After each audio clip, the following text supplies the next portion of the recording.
हे गिरिधारी तेरी आरती गाओ, बाके बिहारी तेरी आरती गाओ, कुंज बिहारी तेरी आरती गाओ, श्याम सुंदर तेरी आरती गाओ, आरती गाओ प्यारे तुम करी जाओ, आरती गाओ प्यारे तुम करी जाओ, है गिरिधारी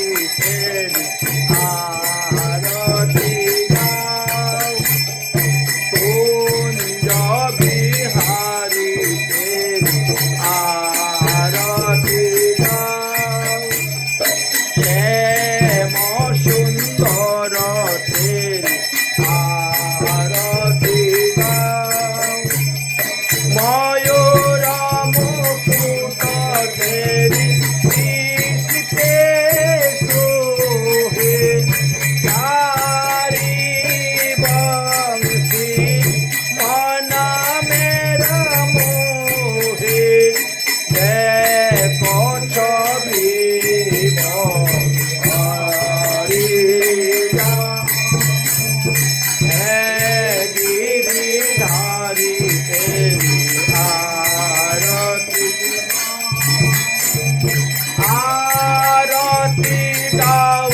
সাতহিত মোহ তব চরণ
बोलो श्रीमद् भागवत महापुराण की भागवत सप्ताह ज्ञान यज्ञ की सप्ताह यज्ञ चतुर्थ दिवस की परमहंस शिरोमणि सुखदेव गोस्वामी पाद की सुत मुनि की सनकादि षष्ठी सहस्र ऋषिवृंद की नैमिषारण्य क्षेत्र की परीक्षित महाराज की उपस्थित भक्तबिंद की उपस्थित मातृबिंद की आज के आनंद की जय जय श्री राधेश्याम जय जय श्री राधेश्याम जय जय श्री राधेश्याम। परमहंस शिरोमणि सुखदेव गोस्वामी पाद आसन्न मृत्युग्रस्त महाराज परीक्षितेर सभाते गिये যেভাবে ভাগবত সপ্তাহ জ্ঞান যজ্ঞের অনুষ্ঠান করেছিলেন সেই ক্রম অনুসারে আজ হলো তাহার চতুর্থ দিবস। গতকালকে আমরা প্রহ্লাদ চরিত্র নরসিংহ অবতার আর হিরণ্যকশিপু বধ পর্যন্ত আস্বাদন করেছিলাম। সপ্তম স্কন্ধ আমরা সেখানে বিশ্রাম দিয়েছিলাম। সপ্তম স্কন্ধেতে জীবের কামনা বাসনার কথা বর্ণন করে গিয়েছেন। আমরা দেখতে পাই প্রহ্লাদের মনে ছিল সৎ বাসনা, হিরণ্যকশিপুর মনে ছিল অসৎ বাসনা, আর মানুষের মধ্যে হলো মিশ্র বাসনা, কখনো সৎ কখনো অসৎ, সতে অসতে মিলিয়ে আছে। যদি জীব ভগবানের চরণে শরণ নেয় তবে তার বাসনার বিনাশ হইবে, না হলে বাসনার কখনো বিনাশ হইবে না। পরমহংস শিরোমণি সুখদেব গোস্বামী পাদ বললেন, হে মহারাজ পরীক্ষিত, তুমি আর কি ভগবানের লীলা কথা শ্রবণ করার ইচ্ছা আছে, তুমি আমাকে বলো। পরীক্ষিত মহারাজ বললেন, গুরুদেব আপনি আগে বললেন ভগবানের অবতার 6 প্রকার হয়, পুরুষ অবতার, গুণ অবতার, লীলা অবতার, যুগ অবতার, শক্তি অবতার, আবেশ অবতার, মন্বন্তর অবতার। কিন্তু মন্বন্তর অবতারের কথা তো আপনি বর্ণন করেন নাই। অতএব কৃপা করে আপনি আমার নিকটে মন্বন্তর অবতারের কথা বলুন, আমি মন্বন্তর অবতারের কথা শুনতে চাই। সুখদেব গোস্বামী পাদ বলছেন, মন্বন্তর অবতার এবে শুনো পরীক্ষিত, অসংখ্য তাহার গণ না যায় কথিত। মন্বন্তর অবতার অসংখ্য, এর গণনা করে বলার কোনো সম্ভব নয়। কেন? যে ব্রহ্মার এক দিবসে যে ভগবান কতবার এসে অবতীর্ণ হন তাও বলা যাচ্ছে না, আর ব্রহ্মার পরমায়ু কাল পর্যন্ত আর কি বলবো। শুনো তাহলে, ব্রহ্মার এক দিবসে হয় 14 মন্বন্তর, ব্রহ্মার এক দিবসে হয় 14 মন্বন্তর, 14 অবতার তাহা করেন ঈশ্বর। ব্রহ্মার একদিনে ভগবানের 14 বার পৃথিবীতে আসেন মন্বন্তর অবতার নিয়ে। এক মন্বন্তর সমান কত দিন আমাদের? বলে দেখো, সত্য, তেতা, দাপর, কলি। এই 4 যুগকে একসঙ্গে যোগ করলে বলা হয় এক দিব্য যুগ। এক দিব্য যুগের সংখ্যা কত জানো? 43,20,000 বৎসরে এক দিব্য যুগ হয়। অর্থাৎ সত্যযুগের পরমায়ু হলো 17,28,000 বৎসর, ত্রেতা যুগের পরমায়ু হলো 12,96,000 বৎসর, দাপর যুগের পরমায়ু হলো 8,64,000 বৎসর, আর কলিযুগের পরমায়ু হলো 4,32,000 বৎসর। তার মধ্যে মাত্র 5,000 বৎসর গিয়েছে, কলিতে তো পুরাই রয়ে গেছে বাকি। এই কলিযুগে যে আমাদেরকে আরো কতবার আসতে হবে তার তো কোনো অন্তই নেই, বুঝেছেন? কয়েক লক্ষ বার আসতে হবে কলিতে। তাহলে এই 4টা যুগকে বলা হয় এক দিব্য যুগ। এখন 71 দিব্য যুগে যে এক মন্বন্তর হয়, মানে 71টা সত্য যুগ, 71টা ত্রেতা যুগ, 71টা দাপর যুগ, 71টা কলিযুগ। এতগুলো যদি আপনি যোগ করেন তাহলে আপনি এক মন্বন্তর পাইবেন। তো 71 চতুর্যুগ সমান আমাদের কত? 30,67,20,000 বৎসর। একে বলা হয়েছে এক মন্বন্তর। তো এক মন্বন্তরে 30,67,20,000 বৎসর। এবার ব্রহ্মার এক দিবসে 14 মন্বন্তর হয়, তাকে যদি আপনি এখন 14 দিয়ে গুণ করেন তাহলে 429,40,80,000 বৎসর আমাদের, আর ব্রহ্মার একদিন। আর আমরা সাধারণ মানুষ হয়ে ব্রহ্মার দোষগুণ বিচার করতে যাই। আমাদের পায়ের নিচে কতটা মাটি আছে তা দেখি না। আমরা যে কতটুকু ক্ষুদ্রাতি ক্ষুদ্র জীব। ব্রহ্মার এক দিন সমান আমাদের 429,40,80,000 বৎসর।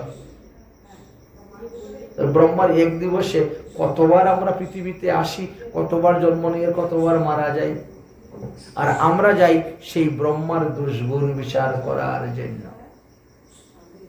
আশ্চর্য কথা। তাহলে ভগবান ব্রহ্মার এক দিবসে যদি 14 বার অবতীর্ণ হন, এটি হলো মন্বন্তর অবতার। তাহলে ব্রহ্মার এক মাসে ভগবানকে 420 বার এসে জন্ম নিতে হয়। 14 পূরণ 30 গুণ করলেন, তাহলে 420 বার ভগবানকে ব্রহ্মার এক মাসে নিতে হবে। তো ব্রহ্মার এক বৎসরে 12 মাসে 1 বৎসর। এখন সেইটাকে যদি আবার আমরা গুণ দিই তাহলে 5040। ব্রহ্মার এক বৎসরে ভগবানকে 5040 বার শুধু মন্বন্তর অবতারে নিতে হয়। তাহলে ব্রহ্মার পরমায়ু 100 বৎসর। হ্যাঁ, এখন 100 দিয়ে তাকে গুণ করেন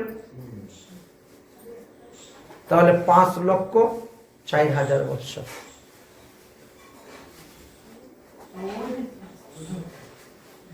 একজন ব্রহ্মার পরমায়ু কালে ভগবানকে 5,04,000 বৎসর, 4,000 বার আসতে হয় মন্বন্তর অবতার নিয়ে। লীলা অবতার, যুগ অবতার, আবেশ অবতার, শক্তি অবতারের কথা তো বাদই দিয়ে দিলাম, ওগুলো তো আরো বেশি। মন্বন্তর অবতারই এত। এই জন্য বলছেন সব অবতারের কথা বলা যাবে না, সম্ভব নয়। তবে মুখ্য মুখ্য আমি 14টি অবতারের কথা তোমাকে বলবো। 14 মন্বন্তরের 14 অবতারের কথাই তোমার কাছে বলবো। ঠিক আছে, তাহলে বলেন প্রথম মন্বন্তর। প্রথম মন্বন্তরে স্বয়ংভূব মনুর মন্বন্তর। স্বয়ংভূব মনুর জন্ম হলো ব্রহ্মার দেহ থেকে। ব্রহ্মার ডাইন দিক থেকে স্বয়ংভূব মনু এবং বাম দিক থেকে শতরূপা জন্ম নিলেন। এবং ওই সময়ে ব্রহ্মার নাসিকা হইতে বরাহ ভগবান অবতীর্ণ হয়েছেন বলে এটাকে বলা হয় বরাহ কল্প। বরাহ কল্প বলা হয়। তাহলে বরাহ কল্পের প্রথম মন্বন্তরের যে রাজা, তিনার নাম স্বয়ংভূব মনু, তার পত্নীর নাম শতরূপা, তিনার 2 পুত্র 3 কন্যা। ভগবান স্বয়ং ধর্ম উপদেশ দেওয়ার জন্য স্বয়ংভূব মনুর কন্যা আকতির গর্ভে যজ্ঞ পুরুষ রূপে তিনি অবতীর্ণ হয়েছেন। এই স্বয়ংভূব রাজা রাজ্য ছিল ব্রহ্মবর্ত দেশে বৈষ্মতী নগরে। তাহার রাজধানী সেখানে ছিল, যেখান থেকে কুশ এবং কাশিয়ার উৎপত্তি হয়েছে। মহারাজ মনু বরাহদেবের কাছ থেকে এই ভূমি রূপী নিবাস প্রাপ্ত হয়েছিলেন, তাই আদি সম্রাট মনু বলা হয়। মনু মহারাজ হলেন সবার আদি। কিন্তু এত বড় শশাগোরা পৃথিবীর রাজা হওয়া সত্ত্বেও তিনার মনের মধ্যে বিন্দুমাত্র ভোগ বিলাস ছিল না। সর্বদাই প্রেমার্দ্র চিত্তে তিনি হরিকথা শ্রবণ করতেন। যেখানে যেখানে হরিকথা হয় সেখানে তিনি হরিকথা শোনার জন্য যেতেন। তিনি নিরন্তর সর্বপ্রাণীগণের হিত সাধনে রত থাকিতেন। একদা মুনি ঋষিদের কাছে বসে বসে তিনি জিজ্ঞাসা করতেন, জীবের মঙ্গল, জীবের কল্যাণের জন্য বহুবিধ প্রশ্ন করতেন এবং তাদের কাছ থেকে যে সুসিদ্ধান্ত উত্তর পেতেন সেইগুলো সংগ্রহ করে বর্ণাশ্রম ধর্মে মানুষের সম্বন্ধে হিত সাধনের জন্য সকল প্রকার ধর্মের উপদেশ দিয়ে তিনি একখানা গ্রন্থ রচনা করেছিলেন, যার নাম মনু সংহিতা বলা হয়। শেষ জীবনে তিনি পুত্রদের উপর রাজ্যভার দিয়ে দিলেন, সংসার ত্যাগ করলেন। পত্নী শতরূপাকে নিয়ে তিনি তপস্যার জন্য বনে চলে গেলেছেন এবং সুনন্দা নদীর তীরে এক পায়ে দাঁড়িয়ে 100 বছর তপস্যা করেছিলেন। এক পায়ে, যাই হোক, ওনারই 100 বছর। এক পায়ে দাঁড়িয়ে 100 বছর তপস্যা করেছিলেন। তপস্যা করতে করতে তপস্যায় লীন হয়ে গিয়েছিলেন। একবার তিনি বিড়বিড় করে 8টি শ্লোকের দ্বারা ভগবানকে স্তুতি করতেছেন। এমন সময় কয়েকটি অসুর রাক্ষস এসেছে তিনাকে ভক্ষণ করার জন্য, আক্রমণ করার জন্য। তাহা দেখিয়া অন্তর্যামী ভগবান বিষ্ণু যজ্ঞ পুরুষ নিজ পুত্রগণ জামাদি দেবগণের সহিত সেখানে উপস্থিত হন এবং অসুর দৈত্য দানব রাক্ষসগণকে সংহার করে স্বয়ংভূ মনুকে রক্ষা করেছিলেন। আপনি যদি ভগবানের উপর ভরসা নিয়ে থাকেন, ভগবান আপনাকে রক্ষা করবেন। কিন্তু আপনি যদি আপনার স্ত্রীর উপর ভরসা, ছেলের উপর ভরসা, মেয়ের উপর ভরসা, আত্মীয় স্বজন ইষ্টি কুটুম্বের উপর ভরসা করেন, ভগবান আসবে না। সুন্দর দৃষ্টান্ত দিয়েছে এক সাধু বাবা। হরিনামের মালা হাতে নিয়ে মালা জপ করে করে ভাবে বিভোর হয়ে হেঁটে যাচ্ছেন, পরিক্রমা হেঁটে যাচ্ছেন। এক ধূপা যমুনার তীরে কাপড় ধুয়ে রুদ্র দিয়েছে, উনি ওর উপরে দিয়ে হেঁটে চলে যাচ্ছেন, ভিজা কাপড়ের উপর দিয়ে। উষ্ণিক ওর নাম করতে করতে নামেতে বিভোর হয়ে যাচ্ছেন। ধূপা তো নদীর থেকে ছিল, ও সাধু বাবা, ও সাধু বাবা, আরে কি করছেন, আমার এই কাপড় সব ভিজা কাপড় মাঝে সব, কত কষ্ট। আবার সাধু তো শুনেই না। কয়েকবার ডাকতে ডাকতে তো ধূপার খুব রাগ হয়ে গেছে, পুরো লাঠি হাতে নিয়েছে, যেটাতে কাপড় পিটে, কাপড় পিটে যেটা লাঠি, ওই লাঠি নিয়ে ছুটছে। ও তো সব কাপড় তো হেঁটে যাচ্ছে। আরে একটা কাপড়ে পা দিল, দুটা দিল, সেটা ঠিক আছে, যতগুলো কাপড় দিয়ে সবের উপরে হেঁটে যাচ্ছে, রাগ হবে না? লাঠি হাতে নিয়ে যাচ্ছে। সাধু বাবা, আজকে তোমার মজা দেখাচ্ছে, তুমি বেড়া হকে তোমার কানে কালা পড়েছে, শুনতে পাচ্ছ না, দাঁড়াও মজা দেখাচ্ছে। ভগবান বিষ্ণু বৈকুণ্ঠে বসে তখন বাল্যভোগ করছে সকালবেলা, সিঙ্গার আরতি বাল্যভোগ সকালবেলা চলছে। লক্ষ্মী, হ্যাঁ ব্রেকফাস্ট বলেন আপনারা, আচ্ছা হ্যাঁ আচ্ছা, লক্ষ্মী দেবী পরিবেশন করতে এসেছেন। নারায়ণ বলছে পরিবেশন করি না, তাড়াতাড়ি জল দো, হাত ধোয়ার জন্য, আমার ভক্তকে মারার জন্য যাচ্ছে এক ধূপা। ভক্ত তো আমার নামে বিভোর হয়ে, আমার নামে প্রেমে মত্ত হয়ে হেঁটে যাচ্ছে, মাটিতে পা দিচ্ছে না, ঘাসের মধ্যে পা দিচ্ছে না, কাপড়ে পা দিচ্ছে, ওর কোনো হুঁশই নেই। অথচ ওই ভক্তকে মারার জন্য ওই ধূপা কিন্তু লাঠি নিয়ে যাচ্ছে। অতএব আমি গিয়ে ভক্তকে রক্ষা, গরুর গরুর চলো তাড়াতাড়ি, ভক্তকে রক্ষা করার জন্য ছুটছেন। এখন সে ধূপা তো হাম্বি তাম্বি করে, গালাগালি করে আসতেছে লাঠি হাতে নিয়ে দৌড়ে। কাছে আসার পরে সাধুর কানে ঢুকেছে, সাধুকে গালি দিচ্ছে আর ওই কাপড়ের দিকে হেঁটে যাচ্ছে না বলে। তখন সাধু খুশ হয়েছে, সত্যি তো আমি কাপড়ের দিকে হেঁটে যাচ্ছি, এখন এত বড় লাঠি নিয়ে আসছে আমাকে মারার জন্য। সাধু তখন পাশে থেকে ইট একটা তুলেছে হাতে, আমাকে মারবে, হ্যাঁ আয় তোর মাথা ভেঙে দিব এখন, এত বড় একটা ইট হাতে নিয়েছে। নারায়ণ বলে চলো চলো গরুর চলো, আমরা আমরা ফিরে চলে যাই। চলে গেছেন বৈকুণ্ঠে। লক্ষ্মী বলে কি তুমি এই মাত্র গেলেই চলে আসলে? তুমি না বললে ভক্তকে রক্ষা করার জন্য যাচ্ছ? বলে ভক্তকে আর আমার উপরে ভরসা নিয়ে আছে, ও তো তার দেহ বলের উপর ভরসা নিয়ে আছে, মস্ত বড় ইট একটা তুলেছে। এখন দুটায় মারামারি কর, মাথা ফাটাফাটি কথাতে আমার কি যায় আসে।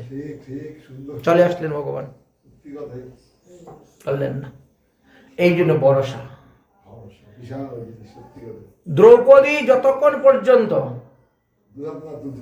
ভরসায় ছিলেন ততক্ষণ ভগবান আসলেন না দ্রৌপদীকে রক্ষা করার জন্য। দ্রৌপদী প্রথম ভরসা আমার পঞ্চস্বামী, এক একজন তো মহাবীর, এত বড় যোদ্ধা ছিলেন পঞ্চপাণ্ডবরা, এক একজন লোক 1 লক্ষ যোদ্ধার সঙ্গে যুদ্ধ করতে পারত, মহারথী। এই জন্য বড় গর্ব ছিল, অহংকার। ছেড়ে দে দুঃশাসন, তাহলে ভীম তোর বুক ছিঁড়ে রক্ত খেয়ে নিবে, যে আমাকে টেনে নিয়ে যাচ্ছিস, আমার পঞ্চস্বামীরাকে তুই কিচ্ছুই করতে পারবে না। হলো না, পাশা খেলায় হেরে গেছে ওরা, পারলেন না। তারপরে কি, ঠিক আছে আমার স্বামীরা যদি কিছু না বলে, গুরুদেব তো আছেন, দ্রোণাচার্য, কৃপাচার্য, এরা তো নৈষ্ঠিক মানুষ, নীতি ধর্মপরায়ণ লোক, তারা অবশ্যই অধর্মের বাধা দিবেন। কিন্তু তারাও অধর্মের বাধা দিলেন না। ঠিক আছে, তারা যদিও না দেয়, পিতামহ ভীষ্ম তিনি কে ছাড়বেন? কিন্তু পিতামহ ভীষ্ম বাধা দিচ্ছেন না।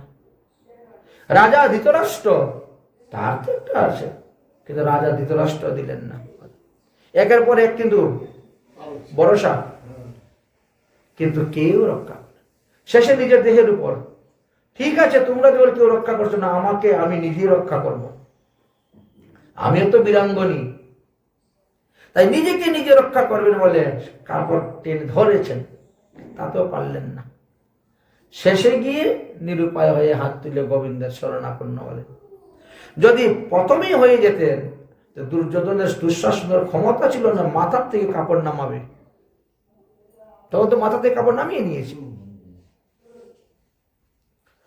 তাই এখানে প্রমাণিত দেখাচ্ছেন আমাদেরকে, অন্তর্যামী ভগবান তো সবই জানেন, তিনাকে বলতে হয় না গিয়ে। তিনি যখন দেখলেন আমার তপস্যা করতেছে আর অসুরের আসছে তাকে খাওয়ার জন্য, সঙ্গে সঙ্গে গিয়ে প্রকট হয়ে গেছেন। তিনা জামাদি দেবগণের সহিত, প্রথম মন্বন্তরে যে দেবতারা ছিলেন তারা জাম আদি দেবগণ ছিলেন, প্রতিটা মন্বন্তরে পরিবর্তন হবে। ইন্দ্রের নাম ছিল যজ্ঞ, যজ্ঞ নাম ইন্দ্র।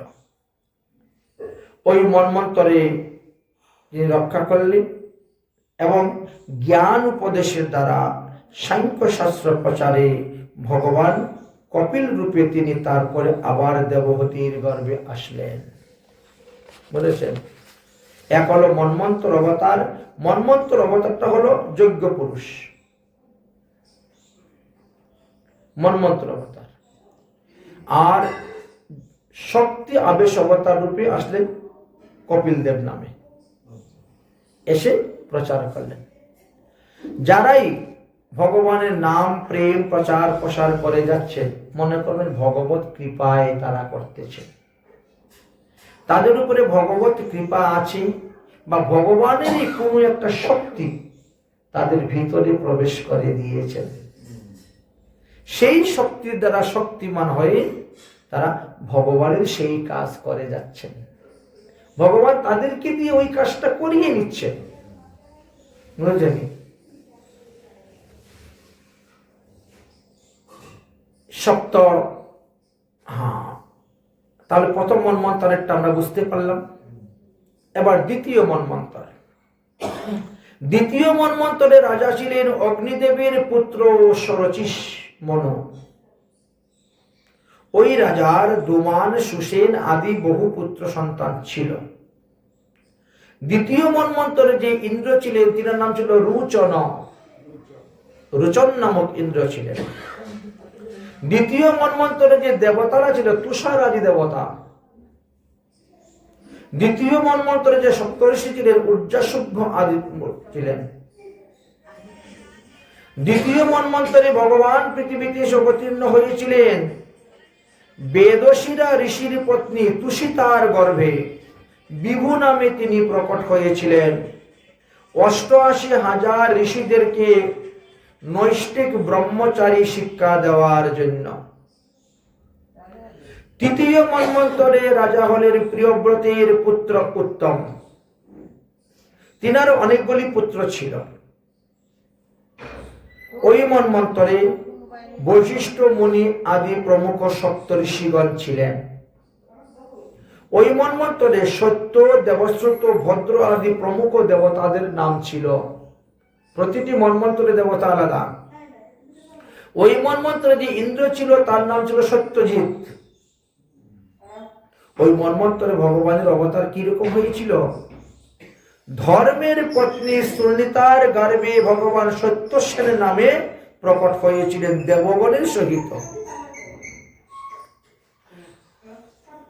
ওই মন্বন্তরে অসুর, দৈত্য, দানব, রাক্ষসকে বধ করার জন্য তিনি অবতীর্ণ হয়েছিলেন। চতুর্থ মন্বন্তর, এসবগুলো শ্বেতবরাহ কল্পের মন্বন্তরের কথাই বলা হচ্ছে। চতুর্থ মন্বন্তরের নাম ছিল তামস মন্বন্তর। কেন? ইনি প্রিয়ব্রতের পুত্র, অর্থাৎ তৃতীয় মনু উত্তমের সহোদর ভ্রাতা ছিলেন তামস। তাই তিনার নাম অনুসারে এই মন্বন্তর হয়েছিল তামস মন্বন্তর। তিনার পিতু খ্যাতি নর কেতু প্রমুখ 10টি পুত্র সন্তান ছিল। চতুর্থ মন্বন্তরে যে ইন্দ্র ছিল, তার নাম ছিল ত্রিশিকা। চতুর্থ মন্বন্তরে যে দেবতা ছিল, তাদের বীর ও বৈদৃতি প্রমুখ ছিলেন। চতুর্থ মন্বন্তরে যে সপ্তর্ষিরা ছিলেন, তাদের জ্যোতির্ধাম আদি প্রমুখ ছিল। চতুর্থ মন্বন্তরে ভগবান হরিরূপে প্রকাশ হয়েছিলেন। কেন তিনার নাম হরি হয়েছিল? হরিমেধা ঋষির পত্নী হরিণীর গর্ভে তিনি অবতার নিয়েছিলেন। স্ত্রীর নাম হরিণী ছিল। হ্যাঁ, হরিমেধা ঋষির পত্নী নাম ছিল হরিণী। তার গর্ভে ভগবান আবির্ভাব হয়েছিলেন, তাই তিনার নাম রেখেছিলেন হরি। এটি হলো এক। দ্বিতীয়ত হলো গজ এবং কুমিরের যুদ্ধ হয়েছিল। সেই গজ কুমিরের যুদ্ধেতে কুমিরের মুখ থেকে গজকে রক্ষা করার জন্য ভগবান হরিরূপ ধারণ করে সেখানে গিয়েছিলেন। কারণ ওই গজ 28টি শ্লোকের দ্বারা হরির স্তুতি করেছিল। এই জন্য হরি গিয়েছিলেন তাকে কৃপা করার জন্য। এই কথা শ্রবণ করিয়া পরীক্ষিত মহারাজ বললেন, তাহলে কৃপা করে আপনি গজ কুমিরের যুদ্ধের কাহিনীটি আমার নিকটে বিস্তার করে বলুন, আমি শ্রবণ করতে চাই। পরমহংস শিরোমণি সুখদেব গোস্বামী পাদ বললেন, হে মহারাজ পরীক্ষিত, ক্ষীর সাগরে বেষ্টিত ত্রিকুট নামে একটি পর্বত আছে। সেই পর্বতের মধ্যে 3টি চূড়া ছিল। একটি স্বর্ণময় চূড়া, একটি রূপময় চূড়া আর একটি লৌহময় চূড়া ছিল। এত উচ্চ ছিল যে আকাশ স্পর্শ করে, এমন বিশাল। ওই যে ত্রিকুট পর্বত, এই পর্বতে সব রকমের ফুল, সব রকমের ফল, সব রকমের পাখি, পশু সব বিচরণ করে। বিশাল বড় পর্বত। সেই পর্বতে 10,000 সিংহের বল, 10,000 হাতির বল, এমন এক হাতি বাস করতেন। তার অনেকগুলি সন্তান ছিল, তার অনেকগুলি স্ত্রী ছিল, পুত্রকন্যাও অনেক ছিল। এই ত্রিকুট পর্বতকে সেই সময় পর্বতরাজ বলা হতো। কারণ এই ত্রিকুট পর্বতে বরুণ দেবীর ঋতমান নামে একটি উদ্যান ছিল। বরুণ দেব সেখানে বিচরণ করতেন। তো একবার প্রচন্ড গরম পড়েছে। গ্রীষ্মকালে এমনই গরম পড়েছে যে হাতি সেই গরমা সহ্য করতে পারছেন না। ইনি হলেন গজেন্দ্র, মানে গজগণের রাজা, এই জন্য গজরাজ বা গজেন্দ্র। জল পিপাসায় কাতর হয়ে গেছেন। তখন তিনি তৃষ্ণাকুলত হয়ে তিনার সপরিবারের সবাইকে নিয়ে ওই সরোবরে গিয়েছেন। ওই পর্বতের উপর সরোবর ছিল, যেমন আমাদের ওই গিরিরাজ পর্বতের উপর মানসী গঙ্গা, পর্বতের উপরে। মানসী গঙ্গাটা সম্পূর্ণ গিরিরাজ পর্বতের উপরে। জল যখন শুকিয়ে যায় তখন দেখবে সব গিরিরাজ দেখা যাচ্ছে। হ্যাঁ, বিশাল বড় বড় পাথর দেখতে পাবেন গিরিরাজের।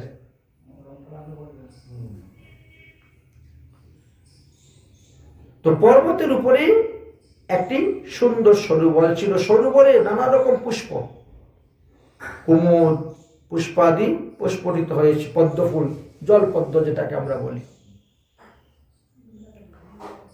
এবার তিনি সপরিবারের সবাইকে নিয়ে ওখানে আরম্ভ করেছেন জল খেলা, জল পান করা, জল খেলা। খেলতে খেলতে দীর্ঘ সময় চলে গেছে। দৈবক্রমে সেখানে এক কুমির এসে উপস্থিত, আর এসে ওনার পায়ের মধ্যে ধরেছে। ওনার পায়ের মধ্যে যখন ধরেছে তিনি চিৎকার দিয়ে উঠেছে, আরে কুমিরে আমার পায়ে ধরেছে। সঙ্গে সঙ্গে ছেলে, মেয়ে, স্ত্রী সবাই তাড়াতাড়ি করে সবাই সেই ডাঙায় উঠে গেছেন। এবার শুরু হয়েছে যুদ্ধ। কুমির চাচ্ছে হাতিকে জলের মধ্যে ডুবিয়ে মারবে, আর হাতি চাচ্ছেন কুমিরকে ডাঙায় তুলে নিয়ে আসবে। দুজনের মধ্যে যুদ্ধ হচ্ছে, কিন্তু কেউ কাউকে হারাতে পারছেন না। এই গজকুমিরের যুদ্ধ দেখার জন্য সমস্ত দেবগণ আপন আপন বিমান নিয়ে এসে বসে আছেন শূন্য মার্গে, দেখছেন যুদ্ধটা, কিন্তু কেউ যাচ্ছে না সামনে। কেন যাচ্ছে না? আমার নাম ধরে ডাকলে আমি যাব, আমার স্তুতি করলে, আমার প্রণাম করলে, আমার শরণাপন্ন হলে আমি যাব। যখন বলবে অমুক তুমি আমাকে রক্ষা করো, তখন আমি যাব রক্ষা করতে, না হলে আমি যাব কেন তাকে রক্ষা করতে। এই জন্য কেউ যাচ্ছেন না। তিনি প্রথমত তিনার নিজের শক্তির উপরে ভরসা ছিলেন। নিজের শক্তির উপর ভরসা করে যুদ্ধ করতে করতে 1000 বৎসর গত। গজকুমিরের যুদ্ধ 1000 বৎসর হয়েছিল, আর পারলেন না, নিজের শক্তির দ্বারা কুলাতে পারলেন না। এখন ধীরে ধীরে ভিতরে প্রবেশ হয়ে যাচ্ছে। এবার ছেলেকে বলছেন, মেয়েকে বলছেন, স্ত্রীকে বলছেন, তোমরা নামো, নেমে আমাকে ধরো, সাহায্য করো, যাতে আমি কুমিরকে নিয়ে উঠে যেতে পারি। কিন্তু তারা তাদের প্রাণের ভয়ে কেউ নামতে গেলেন না, কেউ নামতে গেলেন না। তারা ডাঙায় থেকেই, সরোবরের তীরে থেকেই লেজ ধরেছে, সুর দিয়ে ধরে টানছে লেজ। হাতিকে লেজ ধরে টেনে তোলা যায়? আচ্ছা, ডাঙায় হলে কিছু করা যেতে পারে, কারণ কংসের কথা শুনেছিলাম, কংসের শরীরেও 10,000 হাতির বল ছিল। তো কংসের শ্বশুর জরাসন্ধ, জরাসন্ধর একটা হাতি ছিল, কুবলয় পিরহ হস্তি। ওই হাতি নিয়ে তিনি দিগ্বিজয় করতে বেরিয়েছিলেন। মথুরাতে আসার পরে ওই হাতি পাগল হয়ে গিয়েছিল, যাকে পায় তাকেই মারে, যাকে পায় তারে মারে। কংস এই কথা শুনে আমার প্রজাদেরকে মেরে ফেলতেছে, গিয়ে হাতির সঙ্গে যুদ্ধ করেছিলেন। হাতিকে পরাজিত করে হাতির লেজ ধরে টেনে টেনে নিয়ে চলে এসেছিলেন, উল্টা হিসড়ে ছেসড়ে একবার টেনে নিয়ে চলে আসছেন, লেজ ধরে টেনে। জরাসন্ধ বলল, ওরে বাবা, এ তো বিশাল বলবান, হাতির লেজ ধরে টেনে নিয়ে চলে আসতেছে, এত বিশাল বলবান, তার সঙ্গে যুদ্ধ করে পারা যাবে না, তার সঙ্গে সন্ধি করতে হবে। ওই তো ওখানে গিয়ে যুদ্ধ বন্ধ করে দিয়ে সন্ধি করলেন কি, আমার মেয়ে দুটা তোমার কাছে বিয়ে দিব। জরাসন্ধ তিনার যে 2 কন্যা অস্থি আর প্রাপ্তিকে কংসের কাছে বিয়ে দিল কেন? ওই বল দেখে। কত বড় বলবান চিন্তা করছেন, একটা হাতির লেজ ধরে টেনে নিয়ে চলে আসতেছে, আর সেই হাতির মধ্যে 10,000 হাতির বল। তাহলে কংসের শরীরে কতটা বল ছিল?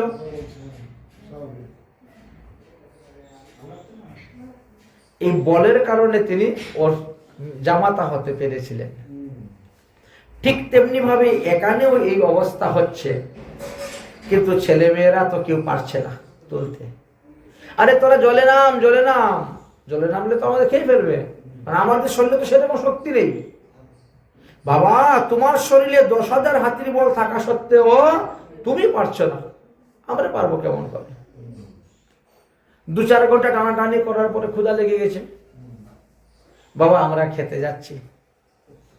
আর কি করা যাবে? খাওয়ার জন্য চলে যাচ্ছে, কিছু বলার নেই, করার নেই। স্ত্রী এখন ইটিস পুটিস করছেন, ছেলেদের সঙ্গে যাবেন না স্বামীর কাছে থাকবেন। স্ত্রী এইভাবে করতেছে ব্যবহার। হাতি বলছে, ও তুমি হাঁ করে দাঁড়িয়ে দেখছো কি? নামো নামো, জলে নামো, আমাকে রক্ষা করো। বলছে, জলে নামে যদি আমিও মরে যাই আর তুমিও মরে যাও, তো ছেলে মেয়ের বিয়ে দিবে কে? আরে তুমি মরছো, মরো, আমি তো বেঁচে থাকলে এদের ভবিষ্যৎটা দেখতে পাবো ছেলে মেয়েদের। হাতি চিন্তা করো, সর্বনাশ। এই হলো সংসার, একই সংসার বলে। যাদের জন্য আমি এত কষ্ট করলাম, এত কিছু করলাম, আর আজকে আমি বিপদে পড়লাম, কেউ আমাকে সাহায্য করার জন্য আসছে না। তখন হাতির মাথার মধ্যে একটি বুদ্ধি আসলো, যে কান তো ডুবে যাচ্ছে, নাক তো ডুবে যাচ্ছে, এখন তো মরেই যাব, জীবনেতে কোনোদিন কোনো ভালো কাজ করতে পারি নাই, তো আসন্ন মৃত্যুর সময়ে অন্তপক্ষে একটা ফুল গোবিন্দের চরণে দিই। ওই সুর দিয়ে একটা পদ্ম ফুল ধরেছেন, ধরে গোবিন্দায় নাম মেরে দিয়েছেন। সুখদেব গোস্বামী বললেন, এবং ব্যবস্থিতা বুদ্ধি সমাদায় মনোরিধি যজাপ পরবম জৈপং প্রাগং জন্মানু অশিক্ষিতম। হাতি যদিও মূর্খ, অজ্ঞান প্রাণী, তাতে কোনো জ্ঞান নেই, কিন্তু কোনো না কোনো জন্মের পুণ্য ফলে স্বীকৃতি অনুসারে তখন তার একটা সৎ জ্ঞান এসে গেল মাথায়। আসন্ন মৃত্যুর সময় তিনি গোবিন্দায় নম বলে ফুল দিয়ে দিয়েছেন। 28টি শ্লোকের দ্বারা গোবিন্দকে স্তুতি করেছেন। ভগবান শ্রীহরি তখন গরুর পৃষ্ঠে নিয়ে আসতে শুরু করল। এসে দেখেন একেবারে কান ডুবে গেছে, নাক ডুবে গেছে, নাক কান ডুবে গেছে। ভগবান বলছেন, গরুর তাড়াতাড়ি উঠাও, তাড়াতাড়ি উঠাও আমার শিষ্যকে, ভক্তকে। গরুর তখন দুই পায়ের পাঞ্জা দিয়ে ধরেছে হাতির পেটের মধ্যে, ধরে একেবারে কুমির সহ তুলে দিয়েছেন। গরুর কতটুকু শক্তি এখন চিন্তা করেন। ইন্দ্রাদি 33 কোটি দেবগণ যুদ্ধ করে গরুরকে পরাজিত করতে পারে নাই, একা গরুর যুদ্ধ করেছিলেন। এতটা শক্তিশালী হলেন গরুর, তুলে দিয়েছে। ভগবান দেখলেন যে হাতির হাঁটু পর্যন্ত পায়ের কুমিরের পেটে চলে গেছে।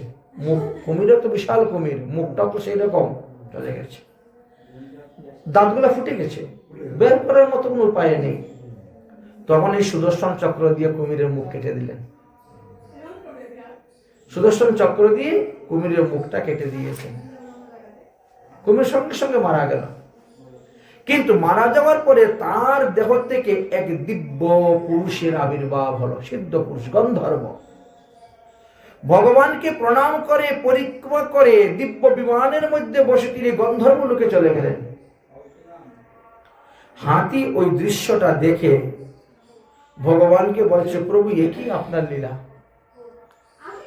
আমি আপনাকে ডাকলাম, আমি আপনার চরণে স্তুতি করলাম, প্রণতি করলাম, আমার ডাক শুনে আপনি আসলেন আমাকে উদ্ধার করার জন্য, অথচ আপনি আমাকে উদ্ধার না করে আমার শত্রুকে আগে উদ্ধার করে দিলেন। এটা আপনার কেমন বিচার? আমি আপনার বিচারটা বুঝতে পারলাম না প্রভু। আমি সারা জীবন ঘাস খেয়েছি, লতা পাতা খেয়েছি। হাতি তো নিরামিষ ভুজি, তৃণভোজী প্রাণী। সারা জীবন আমি ঘাস খেয়েছি, লতা পাতা খেয়েছি, তোমার ভজন করেছি। আর কুমির সারা জীবন প্রাণী হিংসা করেছে, জীব হত্যা করে খেয়েছে। অথচ তুমি আসলে এসে আমাকে উদ্ধার না করে তাকে উদ্ধার করে দিলে। হে আপনার কেমন লীলা প্রভু? সে আপনাকে ডাকেও নাই, আপনাকে স্তুতিও করে নাই, আপনাকে প্রণামও করে নাই, কোনো কিচ্ছু না। তাহলে তাকে আপনি উদ্ধার করলেন কেন? ভগবান বলছেন, পূর্ব হইতে আমার একটা বিধান আছে। বিধান কি? কেউ যদি আমার ভজন করে তাহলে সে আমাকে পাইতে পারে, নাও পাইতে পারে। কিন্তু যদি কেউ আমার ভক্তের ভজন করে তাহলে সে আমাকে পাইবেই পারবে। এখন তুমি হলে আমার পরম ভক্ত, আর তোমার চরণ ধরে পড়ে আছে কুমির। ভক্তের চরণ ধরেছে, সে তো আগে উদ্ধার হবেই। বলে আমি যে নিরামিষ খেলো সারা জীবন, আর ও আমিষ খেলো। ঠিক আছে, সে আমিষ খেয়েছে মানলাম, কিন্তু বিগত 1000 বৎসর ধরে সে তো তোমার চরণ ধরে পড়ে আছে। একটা মানুষ 3 দিন যদি নিরামিষ খায় তার দেহ শুদ্ধ হয়ে যায়। একদিন মৎস্য খাইলে 3 দিন তাকে শরীর অপবিত্র। একদিন মাছ খেলে 3 দিন বিগ্রহ সেবার অধিকার থাকে না। এটি ব্রহ্মবিবর্ত পুরাণে আলোচনা করা আছে। অসুষ কত প্রকার এবং কি কি। অসুষ অবস্থায় বিগ্রহ সেবা করা যাবে না। জননৌষুষ, মরণৌষুষ থেকে আরম্ভ করে সব আলোচনা করা আছে। সেই কারণে বলছেন মৎস্য খাইলে অসুষ হয়। এই জন্য যারা বিগ্রহ সেবা করে তাদেরকে শুদ্ধ সদাচারী হতে হয়, প্রসাদভোজী হতে হয়। এটা নিয়ম, না হলে অপরাধ হয়। অসুষ ব্যক্তির হাতের জল অন্ন ভগবান গ্রহণ করেন না, তাকে প্রসাদভোজী হতে হয়, এটা নিয়ম। কিন্তু যে ব্যক্তি মৎস্য গ্রহণ করেছেন তিনি যদি 3 দিন হবিষান্ন গ্রহণ করেন, 3 রাত্রি উপবাস করেন, তাহলে তার চান্দ্রায়ণ প্রায়শ্চিত্ত করা হয়ে গেল, তার দেহ শুদ্ধ হয়ে গেল। আর হাতি 1000 বৎসর ধরে তোমার চরণ ধরে পড়ে আছে। কুমির 1000 বৎসর, তো সে তোমার মতো ভক্তের চরণ ধরে তো জল পান করেছে, তোমার মতো ভক্তের রজ পান করেছে। রজ মাটি, চরণের মাটি। আমার তো আগের থেকে নির্ধারণ আছে, ভক্তপদ জল, ভক্তপদ রজ, ভক্তভুক্ত অবশিষ্ট, তিনি মহাফল। তিনটি মহা। বিনা সাধনে বিনা ভজনে মানুষ পাপ থেকে মুক্তি লাভ করতে পারে যদি বৈষ্ণব দ্বারা অমৃত গ্রহণ করে।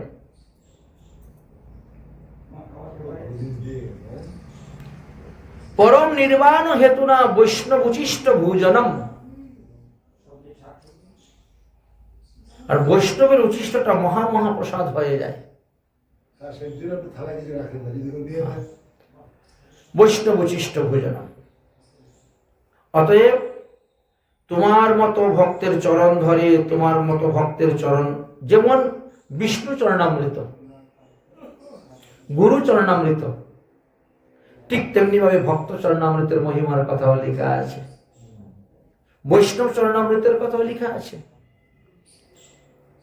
বুঝেছেন? বিষ্ণুর চরণামৃতের যেমন শক্তি আছে, সাধুগুরু বৈষ্ণবের চরণামৃতেও তেমন শক্তি আছে। মহাপ্রভু দেখিয়েছিলেন। মহাপ্রভু যখন তিনার পিতৃশ্রাদ্ধ করার জন্য গয়াতে রওনা হয়েছিল, এর মধ্য রাস্তায় হাঁটতে হাঁটতে জ্বর হয়ে গেছিল, বিশাল জ্বর। তখন বললেন, দেখো ওই গ্রামে কোনো বৈষ্ণব আসেনি, থাকলে একটা চরণামৃত নিয়ে আসে। সে বৈষ্ণবের চরণ ধুয়ে চরণামৃত নিয়ে এসে দিলেন, মহাপ্রভু খেলেন, জ্বর ভালো হয়ে গেল। ভগবান শ্রীকৃষ্ণের যখন দ্বারকাতে রোগ হয়েছিল, বিশাল রোগ হয়েছে, যে কোনো কোনো বৈদ্য পর্যন্ত ভালো করতে পারে নাই, ভগবানই নিজেকে নিজের পরিজনদেরকে পরীক্ষা করার জন্য তিনি একরূপে বৈদ্যরূপ ধারণ করে এসে গেছেন। এসে সবাই কি বলছে সিদ্ধান্ত, যদি কৃষ্ণের কোন প্রিয় ভক্ত তার চরণের রস দেয় তাহলে তিনি ভালো হয়ে যাবেন। তো কৃষ্ণ তো সবাইকে অনুরোধ করছেন। প্রথমেই তো দেবর্ষী নারদ ছিলেন কাছে, নারদ মুনি তুমি তো পরম ভক্ত, তুমি একটু রস দাও। তো লাভ দিয়ে উঠে চলে গেছে, তোমাকে রস দিবে নরকে যাবো, দিল না। উদ্ধব প্রিয় বন্ধু সখা চাইলেন, সেও দিল না। রুক্মিণী আদি 16,108 জন স্ত্রী তাদের কাছে চাইল, তারাও দিল না রস। কেউ দিতে রাজি না, সব পাপের ভয়, সবাই নরকের ভয়। তো ভগবান রূপটা সামনে কেমন করে? তখন ভগবান বলছেন, তাহলে যাও বৃন্দাবনে, গোপীদের কাছে যাও, আমার কিছু গোপীরা আমার খুব ভালোবাসত, বলেছে, তারাও তো আমার ভক্ত, যাও তাদের কাছে। উদ্ধব আর নারদ মুনি এসেছিলেন ব্রজেতে। এসে যখন বলছেন শ্রীকৃষ্ণের অসুস্থ এবং ভক্ত চরণধুলি পেলে ঠিক হবেন, সঙ্গে সঙ্গে গোপীরা পা বাড়িয়ে দিয়ে দিয়েছে, না আমাদের পায়ের থেকে যত ধুলি আছে নিয়ে যাও। নারদ মুনি বলছেন, তোমাদের কোনো নরকের ভয় নাই, কোনো পাপের ভয় নাই, ভগবানকে তোমরা চরণধুলি দিচ্ছ। বলছেন, আমরা তো ভগবানের সুখ চাই, ভগবানের সুখের জন্য আমরা দিচ্ছি, এতে যদি নরকে যেতে হয় আমরা নরকে যেতে রাজি, নরকে যাব, কিন্তু ভগবান তো সুস্থ হোক অসুস্থ থেকে, আমাদের গোবিন্দ বিশাল।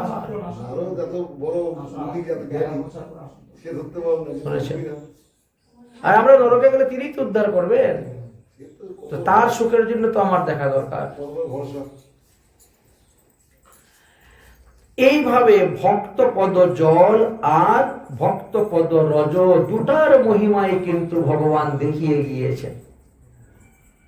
ভক্ত ভুক্ত বশিষ্ঠ ভগবান রামচন্দ্র সবরী বরীর উচিষ্ট বের খেয়েছে, প্রমাণ দেখিয়ে গেছেন ভগবান। কিন্তু আমরা দেখে শুনেও বুঝি না, আমরা হলাম জ্ঞান পাপী। একটা কথা আছে না, হ্যাঁ, বলছে দেখা কানা, শূন্য কানা, জান্না কানা, 3 কানায় ভাঙলো চৈতন্যের কারখানা। একটা কথায় আছে প্রচলিত অর্থে। আমরা দেখেছি, শুনেছি, জেনেছি, তারপরেও কিন্তু আমরা করতে যাই না। আমাদের ঘৃণা, আমাদের লজ্জা, আমাদের ভয় ইত্যাদি দেয় না, যেতে দেয় না। কুমিরকে উদ্ধার করার পর হাতি যখন প্রশ্ন করলো, ভগবান তখন এইভাবে উত্তর দিতে শুরু করলেন। যাই হোক, কুমিরকে উদ্ধার করলেন। কুমিরকে উদ্ধার করার পরে তারপরে হাতিকে উদ্ধার করলেন। হাতি উদ্ধার হয়ে গেলেন বৈকুণ্ঠ ধামে, আর কুমির উদ্ধার হয়ে গেলেন গন্ধর্ব লোকে। আচ্ছা, দুজনেই তো ভগবানের কাছে মারা গেলেন। ভগবান হাতি মারা গেলেন দুজন, তাহলে দুজনের দুই স্থানে গতি হলো কেন? দুজনকে তো একই স্থানে যাওয়ার কথা ছিল, কিন্তু না, কর্ম। ভগবত প্রাপ্তির বহুবিধ রাস্তা আছে, আর ভগবানকে পাওয়ার ফলও বিভিন্ন রকম আছে। ভগবানের হাতে মরলেই যে আপনি বৈকুণ্ঠে চলে যাবেন এমন নয়। এখন তারা দুজনের কর্মফলের কথা জিজ্ঞেস করছে। পরীক্ষিত মহারাজ তো শ্রোতার মতো শ্রোতা, যেমন তেমন শ্রোতা নয়, আর যেমন তেমন কথা বলে আপনি পালিয়ে যেতে পারবেন না। পরীক্ষিত মহারাজ বলেন, গুরুদেব, এই গজ এবং কুমির এরা পূর্বজন্মে কে ছিল? কেন বা তাদের মধ্যে এই বিভাদ ছিল? কোন কর্মের ফলে তারা এই দেহ প্রাপ্ত হয়ে এসেছিলেন, তাহা আপনি কৃপা করে আমার নিকটে বর্ণনা করুন।